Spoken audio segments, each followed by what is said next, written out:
primer de tot volia agrair la invitació per part de la Fundació de la Universitat Autònoma de Pfizer, que fa possible poder tenir aquest espai d'intercanvi, i òbviament també a la presentació tant en l'àmbit personal com professional que ha fet la Roser, amb la trajectòria, la que tinc, amb 42 anys, hem coincidit molt, amb moltes competències diferents a les dues bandes de la institució, i justament agafant la introducció que ens ha fet la Roser, és veritat, ara fa com 9 o 10 mesos que vàrem assumir la responsabilitat de liderar el Servei Català de Salut. És una responsabilitat que vaig agafar amb, si m'ho permeteu, amb un element que posava la Roser sobre la taula, que és amb vocació disruptiva, però amb temple racional, per la responsabilitat que això comporta, però tenim molt clar que és una responsabilitat enorme, sobretot per aquells que, és veritat, ens estimem el sistema, que som tots els que estem aquí i els que no estem aquí, però especialment aquells que fem funcionar la maquinària del Sistema Nacional de Salut cada dia.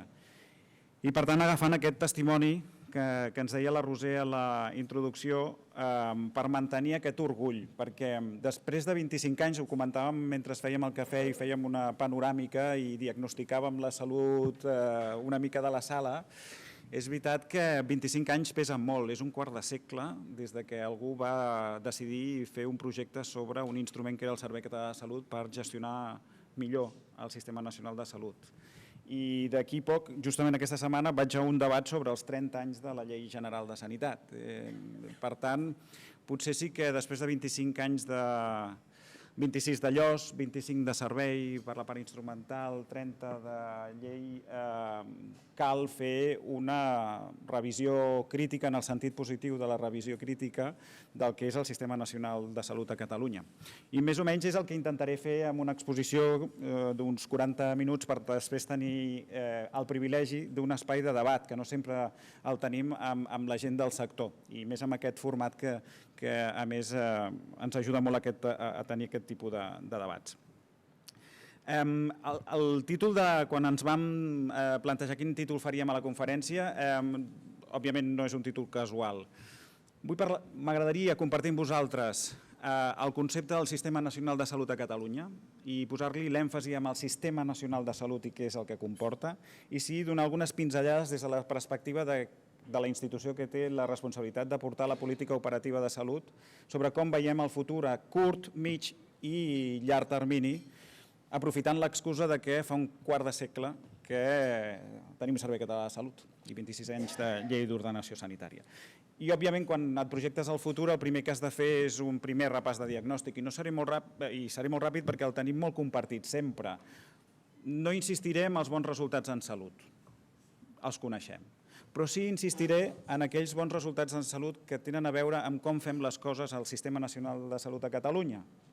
Per exemple, com tenim bons resultats en oncologia, i no és casual que tinguem els Premis Catalunya a 3 oncòlegs. Això transcendeix a la discussió sobre l'esperança de vida i la mortalitat, vol dir que estem fent bé les coses en oncologia, que fem una ordenació de l'oncologia, que concentrem serveis i fa que la supervivència augmenti en oncologia. O quan estem sent referents en algunes actuacions com amb l'abordatge de l'ictus isquèmic. Escolti, com gestionem per reduir el temps entre la porta i l'atenció dins del centre. I això és un referent internacional dins de l'Organització Mundial de la Salut. Per tant, quan faig diagnòstic dels 25 anys compartit molt ràpid, faig diagnòstic de la disrupció, aprofitant una paraula que ens ha dit la Roser, del que ha comportat el sistema de salut català, que ha estat referent a dins i ha estat referent a fora. Ho ha estat des del punt de vista dels resultats en salut i ho ha fet també des del punt de vista de la innovació institucional. A Catalunya, clarament, fa 25 anys, creem un marc en què decidim separar funcions. Després hi tornaré a aquesta discussió. A Catalunya, en aquest marc, diem que la relació entre aquells que són provisors de salut i aquells que són pagadors han de tenir una relació amb un instrument que es diu contracte. A Catalunya ens adonem, fa 25 anys, que per poder fer aquestes coses hem de comprar informació. A Catalunya tenim una diversitat de proveïdors que ha estat una riquesa perquè ens ha permès fer una competència cooperativa i ens ha forçat a fer de la necessitat virtut. I de la necessitat virtut neix un vi dels anys i de la necessitat virtut fa que avui tinguem un bon enfocament sociosanitari com no hi ha a l'Estat i com no hi ha a molts altres països. I de la necessitat fem virtut quan hem de desenvolupar sistemes d'informació poc rígids, ben interoperables, que ens permeten prendre decisions molt més fàcilment. Per tant, 25 anys d'èxit, sí. Cofoisme? No cal, però també ens ho hem de dir perquè molts dels que estem aquí ho estem perquè en el nostre dia a dia ens creiem el model sanitari català, el volem preservar, el volem millorar amb aquest balanç positiu a nivell assistencial de resultats en salut o d'innovació institucional que ha tingut el Servei Català, el Sistema Nacional de Salut. A més, ho ha fet amb uns graus d'accessibilitat als serveis enormes. És veritat, el paradigma dels 30 minuts a un hospital no aplica, perquè de fet ja no aplicaria la concepció hospitalocèntrica d'un sistema nacional de salut quan estem demanant que comencem a donar solucions, per exemple, d'hospitalització domiciliària o ens plantegem com hem de fer l'atenció més integrada entre els serveis socials i sanitaris, però Catalunya té una accessibilitat molt notable. A vegades, com que sabem els economistes que l'oferta crida la demanda, potser ens hauríem de plantejar si realment tenim uns dispositius adequats amb un paradigma de mapa sanitari que es va començar a concebre als anys 80, però estem al 2016 i això tindrà a veure amb algunes de les línies de reforma que plantejaré durant la meva exposició. I a més té com 3 elements rectors que ha tingut el Sistema Nacional de Salut que s'han preservat. I s'han preservat malgrat el quinquenni negre que molts de vosaltres ja m'heu sentit de la pitjor crisi econòmica des de la restauració democràtica, que és una frase que a cada conferència dono, perquè sense aquesta reflexió no entendríem la situació que tenim el 2016. Sense la reflexió en positiu dels 25 anys de Servei Català de Salut i de Sistema Nacional de Salut, però dels quals 5 han estat d'una crisi econòmica molt intensa, no entendríem quin és el diagnòstic que fem el 2016 ni la projecció que hauríem de tenir cap al 2025 anys propers, o com a mínim la propera dècada. Perquè si té alguna de les virtuts una crisi és que hauria de servir per sortir reforçat. També podem fer un punt d'autocrítica si hem sortit prou reforçats sistèmicament o des del punt de vista de la definició estructural del nostre sistema nacional després dels 5 anys. Però en tot cas estem a temps per, de les lliçons apreses de 25 anys d'èxit i 5 de crisi, veure cap a on derivem el Sistema Nacional de Salut. Com us deia, malgrat els 5 anys del quinquenni negre, 3 eixos fonamentals del nostre sistema que s'han pogut preservar. Nosaltres hem treballat i com hem pogut i malgrat l'adversitat econòmica i política del darrer quinquenni amb un sistema universal. I l'hem volgut garantir. I això forma part de l'ADN del nostre Sistema Nacional de Salut. És un sistema universal, gratuït en el punt d'atenció, solidari i sensible a l'equitat, tant de col·lectius com de territoris. I aquests 3 principis rectors s'han anat mantenint malgrat les dificultats i s'han de seguir mantenint. I han de ser valors que han de segurament projectar el que seria el Sistema Nacional de Salut del futur. Doncs si tenim 25 anys d'èxit i hem sobreviscut a una crisi, què és el que hem de canviar i per què hem de canviar? Doncs clarament perquè ens afrontem uns reptes, alguns estructurals i alguns conjunturals, als que hem de donar resposta del Servei Català de Salut com a planificador operatiu del sistema i que ha de permetre que el nostre sistema segueixi sent excel·lent, referent internacional, innovador en el punt de vista institucional i amb resultats molt notables des del punt de vista de la salut. Els estructurals són molt coneguts i tampoc hi entraré, però val la pena simplement llistar-los. Tenim uns canvis demogràfics, una població més envellida, d'una baixada de la natalitat, d'una esperança de vida que el que ens demostra és que estem fent bé les coses, però això també ens dona més supervivents, per exemple, més supervivents de càncer, i molts dels gestors hospitalaris que tenim avui a la sala veuran com creixen cert tipus d'urgències mantingudes sense estacionalitat, molt vinculades, per exemple, supervivents de càncer, que fan que, per exemple, les estades que sempre havien estat controlades aquest cop segurament no s'hauran de controlar i segurament que necessiten d'un drenatge cap a altres dispositius molt diferents. Per tant, sí, una estructura poblacional diferent, un enfocament cap a la malaltia també diferent, perquè tot el que he descrit, que avui està pressionant les urgències o les estades mitges dels hospitals, vol dir que necessita un abordatge molt diferent del que és la malaltia. Més cronificació, més supervivència després de casos aguts, més alternatives a l'ingrés, més hospitalització domiciliària, més demanda d'una integració entre lo social i lo sanitari, perquè sempre ho hem dit i ens ho repetim, som bons en el tractament de l'agut, no tant en el tractament del crònic i molt menys en la coordinació amb lo social. I quan a vegades donem una alta des d'un hospital i enviem algú a casa i som molt eficients en preparar-li una rehabilitació després d'un ictus, des del punt de vista de la rehabilitació perspectiva sanitària, no ho som tant ni sensibles ni efectius en que tingui un dispositiu domiciliari que li permeti omplir la nevera. I la veritat és que, com que sabem que els determinants de la salut són molt importants, si lo social no em soluciona també això, serem molt poc efectius realment a que el benestar dels nostres ciutadans, tractat com a individus i no només com a pacients, augmentin els seus resultats en salut. I, per tant, la prescripció social haurà d'acabar incorporada tant en els dispositius de l'atenció primària com de l'hospitalària, per exemple.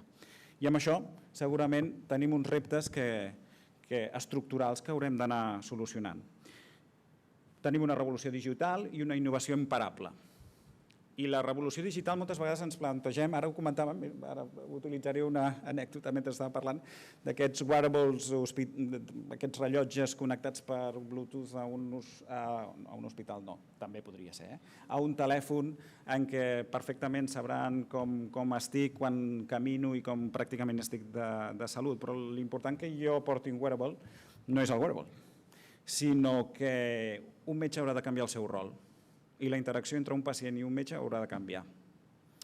I el gran impacte de la revolució de la tecnologia no és que la puguem pagar i incorporar, és com això canvia el rol i la cultura dels nostres assistencials. I aquest repte en parlem poc. Normal, des del Servei Català de Salut ens importa molt com ho paguem, però de poc serveix pagar si no serveix. I la revolució digital té aquest gran repte estructural, que és com canvia la cultura i el rol dels nostres professionals i la interacció dels nostres professionals amb els nostres pacients. I aquest és un repte que haurem d'abordar d'alguna manera. Més estructuralment, a què ens estem enfrontant? Bàsicament, a una cosa que també sabem i que ens repetim i que hem de solucionar. Solucionar des del punt de vista del que ens demanen els nostres ciutadans. Tenim uns ciutadans més formats, més informats, que volen més apoderament, que volen més gestionar la seva salut quan poden i que poden decidir més quins són els seus cursos clínics fins i tot. I això ho hem de solucionar també, és una demanda estructural que hem d'incorporar en l'ADN del que hauria de ser el planificador operatiu i el Sistema Nacional de Salut. Els nostres ciutadans tenen més accessibilitat a la informació, volen tenir més accessibilitat a la informació per prendre decisions més conjuntament amb els professionals i això vol dir que aquesta informació primer ha de ser accessible als nostres ciutadans, però sobretot, i d'això també en parlem poc quan parlem de temes estructurals, ha de ser comprensible pels nostres ciutadans. Nosaltres som un sector que tendim a tenir molta informació, que la treballem molt bé, que la treballem per nosaltres i la treballem poc pels ciutadans. Portem 5 anys amb una de les joies estructurals del nostre sistema, que és la central de resultats, però tenim el repte que aquesta informació no sigui només utilitzada pels gestors sanitaris, sinó també sigui comprensible pels nostres ciutadans, perquè si no el retiment de comptes serà un desideràtum, no serà mai una realitat. I el retiment de comptes no ens el fem a nosaltres mateixos, no només el fem al Parlament, el fem en general als nostres ciutadans. I per tant els nostres ciutadans han de tenir la capacitat de tenir informació comprensible que realment faci real el retiment de comptes del que està passant al nostre sistema. Perquè una de les meravelles per mi I recordo quan treballava temes de la central de resultats i quan es va decidir que la central de resultats tingués noms i cognoms, és a dir, que sapiguéssim exactament quin hospital tenia una mortalitat evitable diferent a un altre, el gran repte i el gran risc, que al final de 5 anys hem vist que ha resultat molt bo, és que els nostres ciutadans no poden votar amb els peus. No poden. Estan dirigits cap a on han d'atendre's en l'àmbit de l'especialitzada. Per tant, la nostra responsabilitat i la nostra pressió com a sistema quan transparentem aquestes dades de cara als nostres ciutadans és garantir que ningú tingui l'incentiu a votar amb els peus. Perquè hem de garantir els nivells de qualitat màxima que faci que cap ciutadà vulgui canviar de centre. Aquest és un dels grans riscos quan vam posar noms i cognoms als nostres resultats en salut. Per tant, menys paternalisme, més instrument pels nostres ciutadans. Aquest és un repte estructural al que haurem de fer front. Un altre dels reptes estructurals que m'agradaria recordar és que la innovació és imparable, però ha canviat en els darrers anys encara més el paradigma que tots teníem molt establert i del que els economistes de la salut hem fet ús constantment. La innovació és imparable, sí. Tenim clar que hem de pagar pel valor que donem. Value for money, money for value. Però ha arribat un moment en què tenim una innovació en què el paradigma del cost-efectivitat ja no ens serveix, perquè la innovació disruptiva que ens arriba és cost-efectiva. El problema és que no tinc la suficiència per pagar-la. Per tant, el gran paradigma de la decisió de què entra en una cartera, que és que sigui cost-efectiu, no és suficient. Durant molts anys, quan la innovació era menys disruptiva, era un bon criteri. Escolti, quan jo tinc una innovació incremental, home, el criteri des del punt de vista de donar el màxim valor quan pago, perspectiva servei de salut, és que sigui cost-efectiu. Però estic en un paradigma en què això ja no comença a passar. Bé, ja no ens passava, però quan és cost-efectiu i el problema és que no el puc pagar, tenim un problema fonamental, que és de suficiència del sistema, suficiència financera del sistema. I això també ens ho hem repetit, però jo crec que amb aquesta innovació creixent, disruptiva, cost-efectiva, encara aflora més aquesta necessitat de tenir els recursos suficients perquè aquesta innovació tingui la seva cabuda. També hi ha alguns elements conjunturals als que hem de fer front amb la perspectiva futura del Servei Català de Salut. I bàsicament la conjuntura és els dels 5 anys de crisi econòmica, en què han augmentat les desigualtats, en què alguns grups vulnerables han patit molt més que altres, en què hem de tenir en compte que després de 5 anys la gent que viu sola, gran, amb patologia crònica, mobilitat reduïda, ha patit molt més que altres col·lectius, que el col·lectiu d'infantesa i adolescent ha patit molt més aquests anys de crisi, que la pobresa infantil tindrà resultats en salut i que la lluita contra les desigualtats ha de ser, després de 5 anys, una prioritat a curt termini. I també recordar-nos en aquest punt que l'ocupació de qualitat, els salaris dignes, la fiscalitat justa, l'educació de qualitat accessible o el transport sostenible segurament farà molt més per la igualtat en termes de resultats en salut que el que representaria un 15% de les actuacions en serveis sanitaris. I que encara més ara, després dels 5 anys, aquesta perspectiva més comunitària i de salut a totes les polítiques encara té molt més sentit, especialment per aquests grups vulnerables. Per tant, diagnòstic de 25 anys d'èxit, sí. 5 anys que ens donen unes hipoteques conjunturals que hem d'afrontar, reptes estructurals coneguts, però a vegades en alguns aspectes poc debatuts. Per tant, com ens ho plantegem? Doncs jo us convido a plantejar el futur amb aquest diagnòstic de base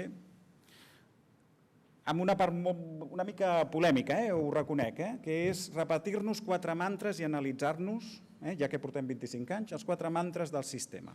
Deixem-ho, 4 mantres, 4 eixos de transformació i 10 palanques de canvi. Això és el que us proposo a partir d'ara en la meva exposició. 4 mantres. Existeix una separació de funcions al Sistema Nacional de Salut català.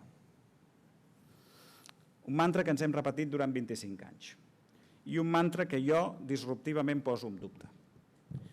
No hi ha hagut una separació, per mi, efectiva de la separació de funcions, perquè en alguns casos el planificador operatiu ha qüestionat amb la seva planificació operativa l'estratègica del Departament de Salut i en algun cas alguns proveïdors majoritaris importants han pogut fer més planificació operativa que el propi planificador operatiu.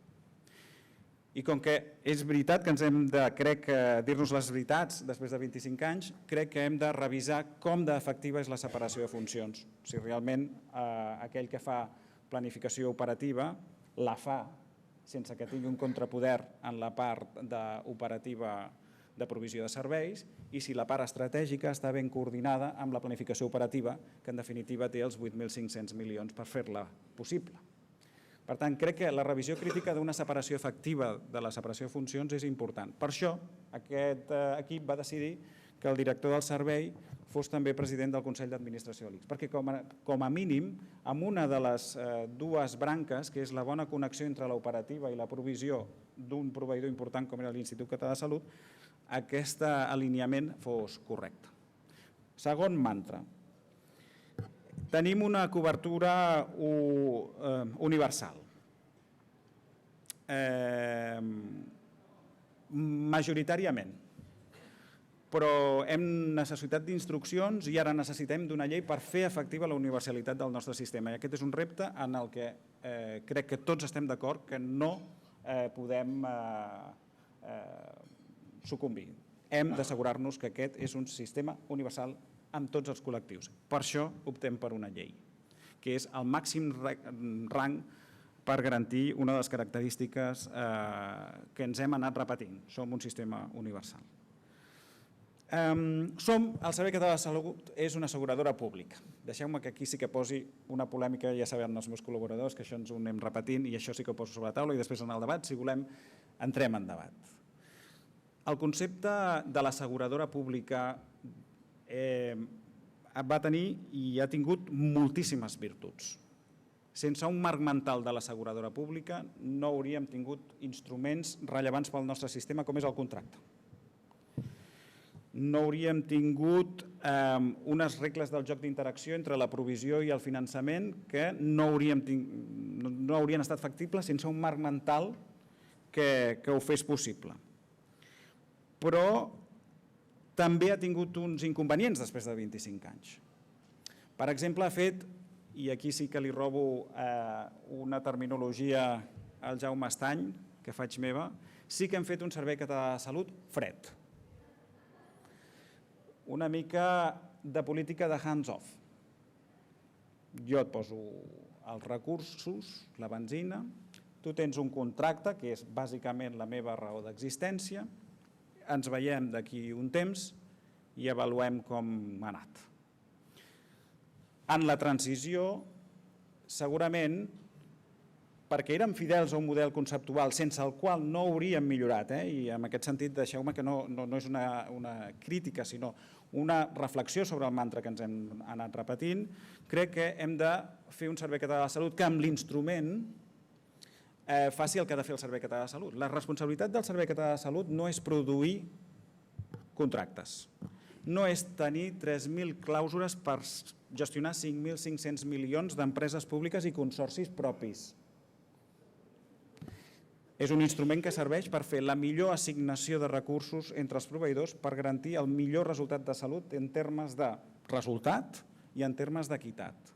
I, per tant, un mantra que ens va servir sobre el concepte d'asseguradora pública, avui l'hem de reconduir cap a un altre tipus de concepte, més de servei nacional de salut, que ens permeti tenir menys focus en l'instrument, més en l'objectiu estructural del Servei Català de Salut. Més garantir resultats que fixar-nos exclusivament en l'instrument. I repeteixo que estic en el mantra i, per tant, posant en l'extrem la meva reflexió. Però això requereix d'un canvi també de les pròpies estructures del Servei Català de Salut per no ser fredes, sinó per estar molt més implicades amb els resultats i l'execució entre els seus proveïdors. Quart mantra. Diversitat de la propietat. La propietat no importa. Juro, no entraré en aquest debat. Portem masses mesos portant en aquest debat. Però sí dir que la diversitat de proveïdors ha estat un punt fort del nostre sistema perquè ha permès competència cooperativa, perquè ha permès diversitat d'enfocaments en la gestió, però sí que és veritat que, en definitiva, l'objectiu social o l'objectiu i visió de les institucions per aconseguir els resultats en salut importa. No és ni bo ni dolent, simplement que s'ha de tenir en compte en la planificació operativa. Simplement el que proposem és que no menystinguem també els costos de la diversitat, que posem el màxim de valor amb les virtuts de la diversitat i també identifiquem quins són els reptes que hem de gestionar perquè realment el servei de salut compleixi la seva funció. Per tant, quatre mantres que ens autodiagnostiquem, diguéssim, com a sistema, i ens ho permet fer una reflexió pausada després de 25 anys, 26 de LOSC i 25 d'instrument. Mantres repetits. Anem als 4 eixos que proposem de transformació. I per què diem eixos de transformació? Perquè en aquest cas no m'agrada utilitzar eixos de reforma. Com diuen alguns nous teòrics de l'enfocament comunitari del sistema, els hospitals no es poden reformar ja al segle XXI. Reformar no, s'han de transformar. Doncs el mateix podem aplicar en aquests principis al Sistema Nacional de Salut. Jo crec que després de 25 anys ens comencem a fer un plantejament més transformador que reformista. Per tant, un punt més enllà. O com a mínim la proposta que us fem és de tenir aquest discurs més transformador que reformista amb quatre grans eixos. Alguns molt estructurals, altres més conjunturals, però que seran molt tractors del que seria la visió del Sistema Nacional de Salut la propera dècada, els propers 25 anys o aquell temps que democràticament decidim que un model és sostenible. Un dels eixos transformadors és la intervenció comunitària intersectorial. Orientació més comunitària, més intersectorial del nostre Sistema Nacional de Salut. I ho fem, òbviament, en un context, com us he dit, que ha fet que els aturats a Catalunya s'hagin doblat, que hagi incrementat un 30% els aturats en més de 2 anys, que, per tant, els resultats en salut d'aquest col·lectiu hagin empitjorat, que tinguem 1,6 milions de persones per sota del llindar de la pobresa en el nostre país, 1,6 milions, que tinguem un augment de les desigualtats en la renda en el darrer quinquenni, o que tinguem ja evidència sobre l'ESCA que l'atur fa que els nostres ciutadans facin més consum de tòxics, més alcohol i més tabac. I sobre l'evidència que a Catalunya, entre un municipi i l'altre, poden haver-hi 8 anys de diferència d'esperança de vida. I aquest és el mapa que tenim després de 25 anys i 5 anys de crisi econòmica. I sabem que per abordar això, que és la desigualtat en salut, en el 80% de les polítiques que hem d'aplicar serien aquelles que no són assistencials, sinó que són les que van cap als determinants de la salut. I que, per tant, un enfocament d'ampli espectre, de visió omnicomprensiva de les polítiques en salut en totes les polítiques i de clara orientació cap a la comunitat on es poden justament aplicar aquest tipus de polítiques és com dirien els anglesos, és un must. No podem projectar un sistema nacional de salut els propers anys que no tingui en consideració aquesta aproximació molt més comunitària i molt més intersectorial. Ho hem anat fent? Sí. Per exemple, hem decidit clarament apoderar més l'atenció primària perquè pugui tenir més capacitat de cogestió i coordinació amb l'atenció especialitzada. Per exemple, és una proposta que hem fet amb la gestió de les llistes d'espera. Ho hem fet també ampliant la perspectiva comunitària de l'atenció primària. A mi m'agrada dir, i veig aquí la Dolors Forés, i no sé si estarà d'acord amb mi, que això de la comunitària no és el cognom de la primària. No és l'atenció primària i comunitària. La comunitària és un enfocament de model que transcendeix l'atenció primària. També vull hospitals d'orientació comunitària. Volem un model més d'orientació comunitària, perquè la comunitària no són uns recursos addicionals que fem a l'atenció primària perquè s'apropin a la comunitat perquè surtin dels centres de salut. No, l'atenció comunitària ha de ser un tractor del canvi de model, que té en compte tot això, que té en compte que el 80% dels resultats en salut depenen dels determinants de la salut i que és cada cop més important tenir una bona interacció amb la comunitat i amb els serveis socials i que, per tant, la comunitat no pot ser només el cognom de l'atenció primària, ha de ser la vinculació, l'eix tractor del canvi de model sanitari. I això és el que segurament proposem en aquest primer eix més reformista. A més, ho tenim clar perquè quan analitzem algunes dades, alguns informes, per exemple, del National Health Service, que sempre ha estat un mirall, el model anglosaxó del National Health Service, que han fet diagnòstic, tenen un article interessant al Journal of Epidemiology and Community and Health, que es diu How Universal Health Systems Reduces Inequalities, Lessons from England, en què diu una cosa molt important. Diu, escolteu, quan posem recursos a la primària, aconseguim fer un sistema més equitatiu des del punt de vista de l'accés. Però ens costa molt, després de molts anys, tenir resultats que facin més equitatiu el resultat. Segurament perquè només estem concentrant-nos en el 14% del que pot solucionar la inequitat i la desigualtat en salut. I estem oblidant tota la resta. I tota la resta té molt a veure amb intersectorialitat i orientació comunitària. Per tant, aquest seria el nostre compromís, un eix de reforma que vagi cap a fer un model més comunitari, més intersectorial, que extengui els programes de comunitari, que faci prescripció social des de l'atenció primària i des de l'atenció especialitzada i que, per exemple, tinguin la salut mental un paradigma de que l'orientació comunitària no només es fa des de la primària, també des de l'atenció especialitzada. Segon eix de reforma, el de la salut mental. Més conjuntural, però molt important des del punt de vista que serà tractor també del model segurament que volem fer. Òbviament també conjuntural perquè què ens ha fet la crisi? Doncs que els resultats en salut mental, com bé recorda insistentment el conseller, són dels resultats en salut que no han millorat en els darrers anys. Justament són els que han empitjorat, han atacat especialment poblacions molt vulnerables. I clar, repassant algunes dades que també ens posen en context la rellevància de l'àmbit de la salut mental al nostre país és interessant. 1 milió de persones van cada any, l'any passat, al metge de capçalera amb una consulta relacionada amb salut mental. I això ens genera, per cert, 3,4 milions de visites.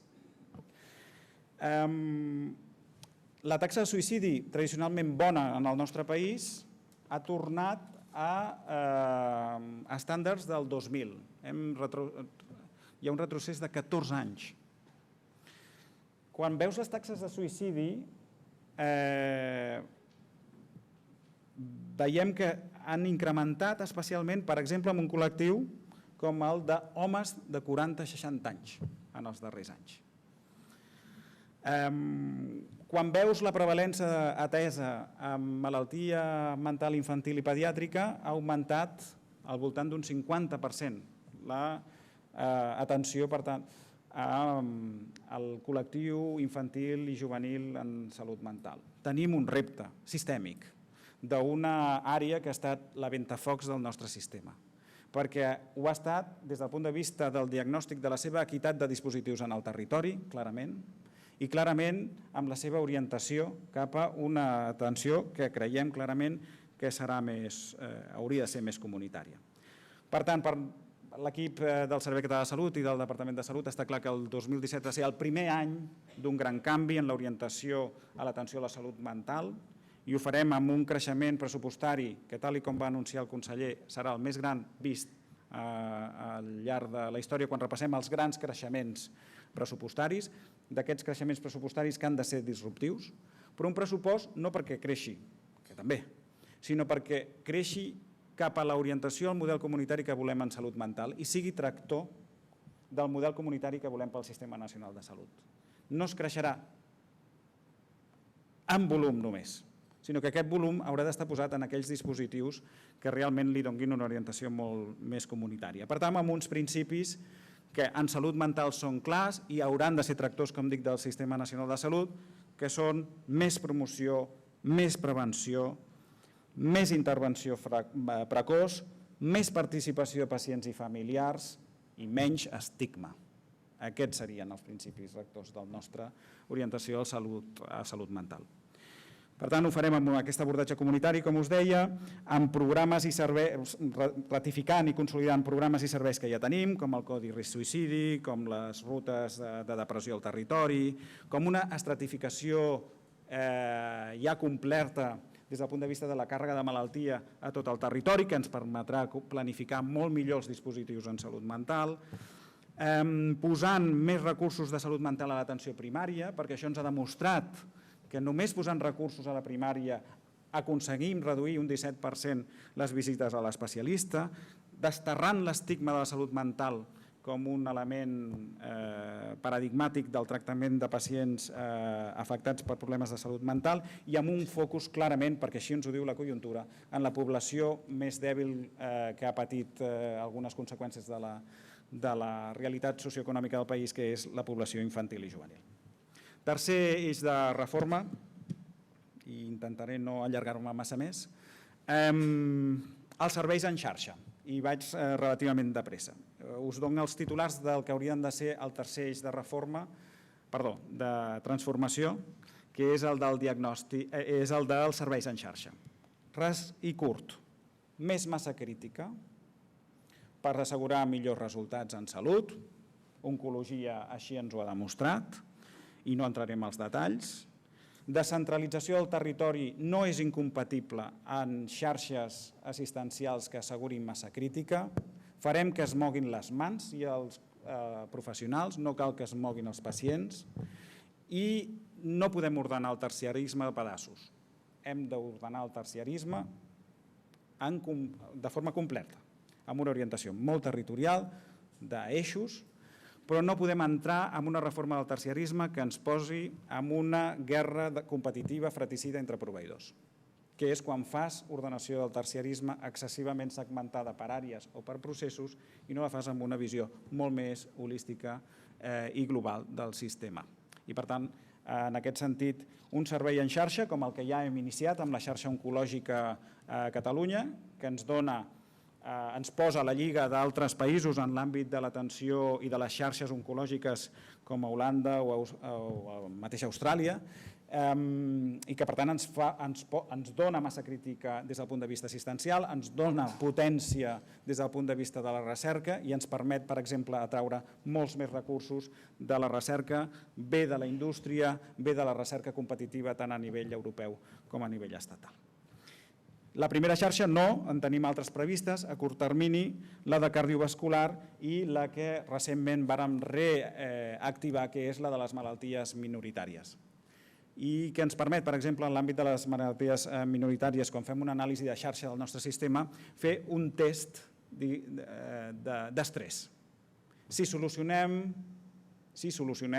l'accessibilitat, sostenibilitat i coordinació assistencial amb les malalties minoritàries, si ho aconseguim, estarem en condicions de fer amb altres especialitats. Per això és important, també com a prioritat tractora, tenir una estratègia en les malalties minoritàries, perquè ens serveix també, com us dic, de test tractor. Últim eix de transformació, el de la participació. Com us deia, no podem tenir una actitud paternalista amb els nostres pacients. Hi ha 4 grans eixos de participació sobre els que volem treballar. Bàsicament, cal ordenar la forma de participació dels nostres municipis i això requereix segurament una actualització del decret de participació i un major pacte amb els nostres ajuntaments.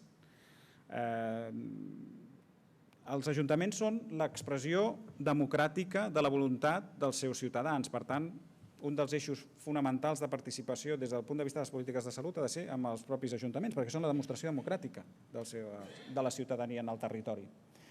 Ara, no pot ser un mercat, diguem-ho d'aquesta manera. No pot ser una pressió sistemàtica des de la visió de només lo local. Per tant, s'han d'articular processos de participació i per això volem actualitzar el decret de participació, en què aquesta relació sigui de participació. I participació vol dir escolta activa per part d'aquell que vol fer participar els altres actors i retiment de comptes sobre les decisions. Perquè participar no vol dir decidir. Participar vol dir un procés deliberatiu que ha d'estar garantit per un procés transparent i en el que aquell que demana la participació faci un retiment de comptes. Per això, per exemple, quan ens plantegem l'atenció continuada, reforma d'atenció continuada, tenim un pla d'urgències, engeguem un procés participatiu en el territori en què volem observar des de la proximitat què és el que ens falta des de la planificació estratègica del Servei Català de Salut, que podria ser útil perquè coneix la realitat, la proximitat, i explicar si aquells elements que han estat identificats per el municipalisme català com rellevants per tal d'ordenar l'atenció continuada i urgent són incorporats i com són incorporats a un pla d'urgències i atenció continuada. Aquests són processos de participació, perquè, en definitiva, deixeu-me fer aquest titular, no ens fa por la participació, no ens fan por obrir debats de participació. Escoltar i fer retiment de comptes garanteix segur un resultat millor en planificació i, a més, un acompanyament d'aquells que han participat en el procés. Per tant, no ens fa por la participació amb els ajuntaments, per descomptat. Però hi ha 3 caixes més que tampoc ens fan por i que hem d'incorporar sistèmicament. No ens fan por els pacients i, per tant, creiem que els pacients han de participar també en la definició, implantació i avaluació de les polítiques públiques. Per això reforcem el Consell Consultiu de Pacients i per això creiem que els pacients han de formar part de les polítiques d'harmonització, bé de farmàcia, bé de tecnologia, per tant, hem de tenir un espai de participació conjuntament amb els pacients.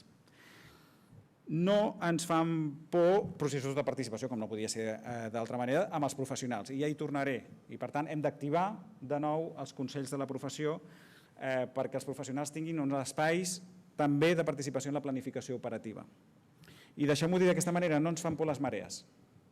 I, per tant, tota aquella part de la societat organitzada, que no són pacients, no són clínics, no simplement s'autoregulen o s'autogestionen per poder participar o decidir o pressionar sobre les polítiques de salut, s'han de gestionar. No podem no... Per tant, hem d'articular alguns tipus de mecanismes que permetin que aquell que vulgui participar en política sanitària ho pugui fer ordenadament amb l'autoritat sanitària. Per tant, aquests serien els 4 grans eixos transformadors. I ja acabo, amb 10 palanques, només 10 titulars, perquè si no, no hi haurà temps i segurament ja m'he menjat molt temps. 4 mantres revisats, després de 25 anys d'èxit amb alguns elements a revisar. 4 eixos reformadors i 10 palanques que entenem que han de ser de canvi, més instrumentals en el curt i mig termini. La primera, la reorientació del CatSalut com a asseguradora pública clàssica de principis dels anys 90 a un servei nacional de salut que tingui l'orientació de la garantia d'uns recursos adequats en el lloc adequat pels proveïdors adequats i atenent els pacients adequats en el moment adequat, que és responsabilitat del Servei Català de Salut. I això vol dir desburocratització, més focus en allò que és rellevant per la política sanitària, i saben els meus col·laboradors que aquests són un dels altres mantres que hem posat sobre la taula per la modernització del Servei Català de Salut, més centrat en les necessitats de la població, més proper a la gestió, menys fred, menys instrumental, contractes menys instrumentals i més de realment planificació operativa i donant instruments a tota la xarxa per prendre decisions. El Servei Català de Salut encarrega la central de resultats per prendre decisions. Aquesta ha de ser compartida i ha de ser compartida especialment des d'una visió clínica. Per tant, important, 2 reformes des del punt de vista del Servei Català de Salut per fer-lo més servei nacional de salut i menys clàssica asseguradora pública de principis dels 90, que és un territori que mani més des del punt de vista de les gerències territorials, ho saben també els col·laboradors del territori, els nostres gerents i delegats en el territori, manar en el bon sentit de la paraula. Jo sempre poso l'anècdota i molts proveïdors m'ho han sentit i molts col·laboradors també. La llista d'espera no és un problema del proveïdor que queda recollit en un contracte, és un problema del Servei Català de Salut. I això vol dir que el Servei Català de Salut en el territori, des de la proximitat del proveïdor, ha estar molt atent i tenir altres instruments més enllà del propi contracte per gestionar l'accessibilitat en el territori. I això vol dir un rol diferent del nostre territori. I en el rol del nostre territori, per cert, un X més integrat en el territori des del punt de vista de la planificació operativa. Com un proveïdor més en el millor dels sentits de la paraula. I això voldrà dir que també la forma contractual, el contracte programa del Servei Català de Salut amb l'Institut Català de Salut haurà de ser molt més robust, molt més orientat a les unitats productives que representen cada un dels operadors, perquè tenim un NIF, però podem tenir moltes UPs a l'Institut Català de Salut, com qualsevol altre proveïdor que té un NIF i tenen moltes UPs, i els proveïdors m'entendran perfectament. Per tant, el contracte programa entre el Servei Català de Salut ha de ser, i l'ICS ha de ser robust i ben controlat des de la proximitat del territori. Comissions de proveïdors fortes des del punt de vista de la provisió, per tant, aquest enfocament territorial, i comissions clíniques per tenir clarament la visió clínica en la planificació del territori i sobretot en la implantació en el territori, perquè qui millor que els clínics per acabar d'ajustar la planificació operativa. Per tant, cap allà aniria la primera palanca a canvi. La segona, major participació dels professionals en la planificació, ja des de les comissions clíniques, que quedaran integrades als plans de salut de cada un dels territoris, que és un instrument que volem repotenciar, ho hem fet a Tarragona, seguirem amb el Vallès Occidental, casualment, i amb altres territoris, on hi haurà comissions clíniques, que és el que farà viable l'operativa a llarg termini, per tant, aquesta visió clínica de la planificació en el territori, però a més, per exemple, consolidant la necessitat que els clínics participin també, per exemple, dels òrgans de govern de les entitats pròpies, amb la visió clínica de les nostres organitzacions. Tercera palanca, millorar les condicions dels professionals assistencials. Ho hem dit molt, a vegades sembla que reiteradament donem cops a l'esquena després de 5 anys de passar-ho malament, però és obvi, hem de guanyar amb estabilitat dels nostres professionals, hem de, sempre que sigui possible pressupostàriament, recuperar les condicions dels nostres, les salarials, em refereixo, dels nostres professionals, hem d'activar el desenvolupament professional i, per tant, en el marc de l'activació dels consells de professió de la professió mèdica d'infermeria, i bàsicament hem d'intentar que tinguin les millors condicions per fer la seva feina. I per això el pla d'infraestructures per l'actualització d'equipaments és una necessitat, tan bon punt tinguem un pressupost. I esperem que el tinguem aviat, perquè si no, no podrem millorar les condicions dels nostres professionals. Quarta palanca, major implicació de les administracions locals en la cogovernança, i bàsicament aquí el que proposem és anar teixint acords de ciutat amb les ciutats importants, com per exemple ja hem fet a Barcelona en l'àmbit de la planificació d'inversions. Per tant, és important que les grans ciutats també tinguem aquests acords de ciutat que permetin una cogovernança o colideratge o corresponsabilitat, que és potser la paraula que m'agrada més, una corresponsabilitat en lo local en alguns municipis. Una reorientació de l'assignació de recursos, que és l'eufemisme per dir una reforma dels sistemes de pagament. Estem refinant el d'aguts. Primària, volem el 2017 posar un mecanisme de reassignació en els equips d'atenció primària que tinguin molt més en compte, siguin molt més sensibles a les necessitats socials dels territoris, i aquest ja serà aplicat el 2017. I volem que, per exemple, el sistema de pagament de salut mental ajudi a realment fer viable un model més comunitari. I això passa per un dels instruments que, gràcies al marc mental de l'asseguradora pública dels anys 90, ens permet fer, que és contractes a través d'un sistema de pagament, i que és la virtut de seguir amb aquests instruments. Aplicar sistemes de pagament per resultats, més enllà del que ja estem fent en farmàcia, i no entraré, ja també en altres serveis assistencials. Intentar arribar a acords, en Sant Pau ho hem fet, per cert, ja que estem en aquest campus, diguéssim, amb la compra de desfibril·ladors i resincronitzadors, en què arribem a l'acord en què no comprem dispositius, comprem serveis amb uns resultats i una qualitat que té una part variable i que ens permet anar a risc conjunt entre proveïdor, de serveis, proveïdor de dispositius i que ens permet, segons les nostres estimacions, per exemple, reduir un 10% les visites presencials i un 10% les complicacions. És un model de compra amb el que hauríem d'anar avançant. Setena, aplicar un model de governança a les institucions sanitàries. I el titular és, després de 25 anys, 5.500 milions gestionat per empreses públiques i consorcis, necessitem revisar la governança de les nostres institucions. Sobretot per un principi bàsic. Les nostres institucions estan al servei dels ciutadans de Catalunya i de l'interès públic. I no sempre la governança està ben exercida quan hi ha un excés de zel des de la governança a garantir els interessos locals. I a mi m'agrada dir-ho així de franc. I això passa perquè la governança de les institucions, especialment empreses públiques i consorcis, passi per aquesta percepció de que qui seu en una cadira d'un òrgan de governança d'una empresa pública o d'un consorci de majoria de la Generalitat de Catalunya treballa o garanteix el bé general dels ciutadans de Catalunya i no necessàriament de les necessitats locals. Perquè els hospitals, a part de tenir noms de municipis, donen servei a uns territoris i en alguns casos a un país sencer. I això ha d'estar incorporat en l'ADN de qui seu en una cadira en què governa la Generalitat de Catalunya. Per tant, un debat pendent sobre la governança de les institucions pròpies.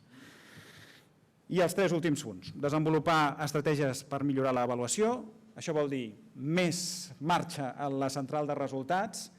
I què vol dir més marxa a la central de resultats? Visió clínica de la central de resultats, per tant, més bench i més incorporació dels resultats de la central de resultats fins i tot en les nostres relacions contractuals. I, per cert, 5 anys ens han permès conèixer bé els resultats en salut.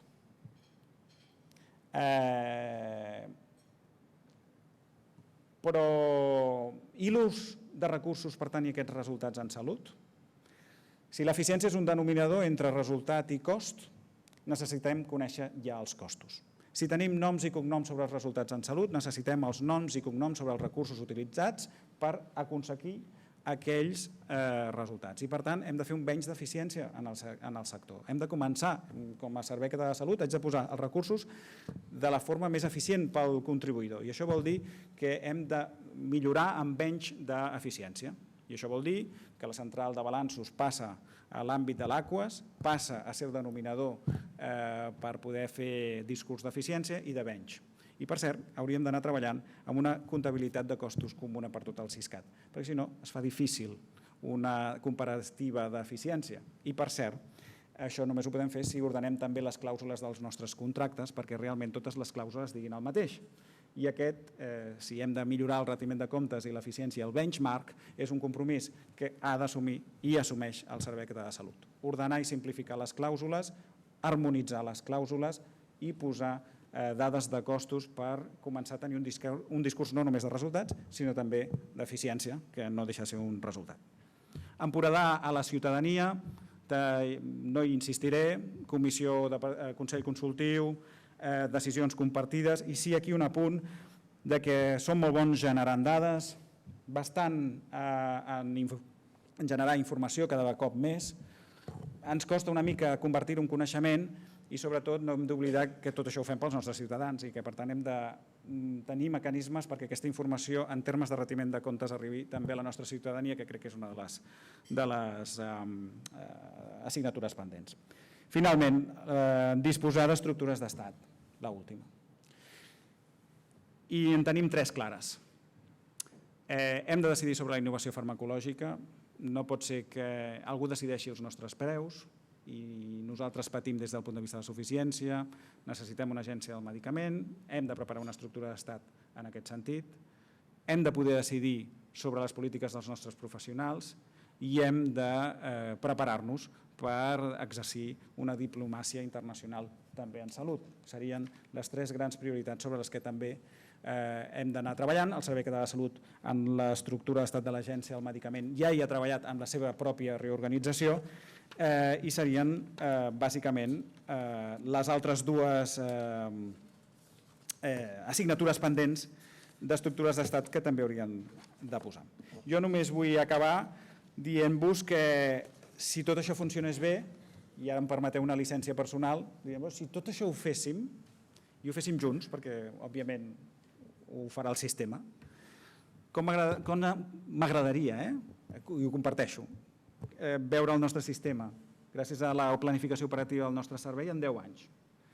I ho resumiria així: més equitatiu, amb una promoció i prevenció de la salut més robusta, més resolutiu, especialment des de la proximitat i en l'atenció primària, més accessible, amb uns temps raonables, per exemple, en les llistes d'espera, capaç de finançar-se tractaments innovadors, cost-efectius, que integri molt més i molt més correctament l'atenció social i sanitària, que sigui un sistema digitalitzat i àgil amb el canvi cultural que això comporta pels nostres professionals i les nostres institucions i, òbviament, amb la major participació possible dels professionals i dels nostres ciutadans més apoderats. I aquest seria el meu desideratum si tot això ens funcionés bé. Gràcies.